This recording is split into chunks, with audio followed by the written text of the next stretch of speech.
Because of Dr. Matt and the Nehalem Animal Healing Center and everything, we're able to provide vet service for those that cannot afford, and all the way from emergency to dental to even humane euthanasia when that's the only way to go. And right now, one of the things that the shelter could really use the most help is people coming down to the Nehalem Healing Center here and putting money on our bill, because it's really that we're able to help so many people, for the love of the animal.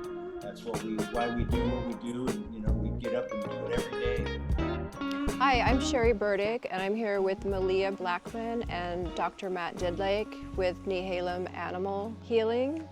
And we have a message today to talk about the funding necessary and needed for the animal shelters and animal care in our community. And how can we use this opportunity to pull together our community in ways that maybe we haven't already done? There are so many people who want to help animals. I hear it all the time. I've been thinking about it, I've been dreaming about it, I've been wanting to help animals, and I want to get down to the shelter to help you and this and that. And the one thing I want people to know is that you are only doing $5 a month.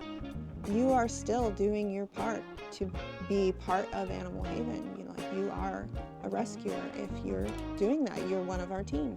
And that's been something I've struggled with, is having the availability to not only do the job that I have to do to bring in money to maintain this. What donations I don't get, I have to go out and make that money.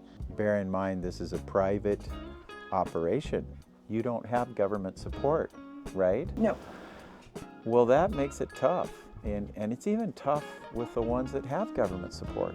Do what you can do if you have construction skills or whatever it is. And they can get a little brick out front with their name on it. Right, yep. We have a wall, dedication wall. Yeah. Anybody who contributes. Things had been very stressful on Lee for a long time, and he wasn't the type to burden others, but the need had grown so much. He was already maxed out. He had very little, and he lived off very little. And this rescue that he ran, he did almost completely by himself. It wasn't just animal rescue, he human rescued. He bought groceries for people. He did yard work for people. He did anything that anybody needed. He'd stop on the side of the road and pick up people whose car had broken down, have their car towed to the mechanic, have it fixed for them, and send them on their way. And he would just find the money to do it. When finances hit really hard, and he didn't have the means to help anymore, he felt useless. If everybody consistently put in a little bit, we could all share the burden. Anything that is donated, that you donate to us, goes 100% to the animals. Nobody on our board, nobody who helps out gets a salary.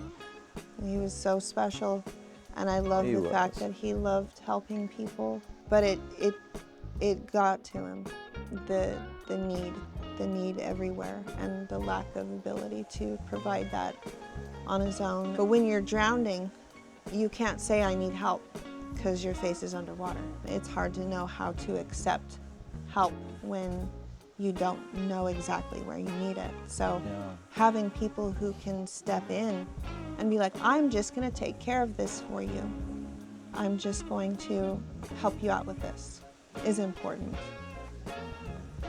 When you know somebody's struggling, to just say, I'm not going to ask you how you need help because that might be too much for you to be able to verbalize.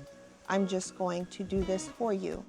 What Dr. Matt does is amazing, because I don't think that there are a lot of veterinarians out there that realize there is a model where you can help people and not turn people away because of finances. Let's figure out what this model is. Let's discuss this. Let's share this in the communities. Let's figure this out. Let's get to know this and do what Dr. Matt is doing and help people. Thank you for saying that. Yep. And Bella says thank you to the dog shelters for being rescued and getting to come to my home to live. And also Dr. Matt is her doctor and gives her the best care. We're so grateful for all the animal services in our community. Thank you, and thanks for supporting. Support Animal Haven! I remember the first time I saw him was 11 years ago, and I was working at the Shell station.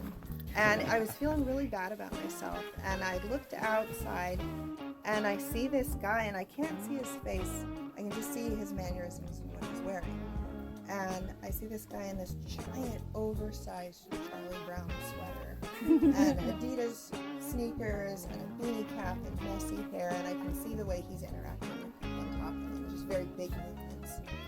And I look out there, and I was like, there's my person. Most of my life these days, they paid in hugs and baked goods. I feel like a rich man, to be honest. Never give up, never give up.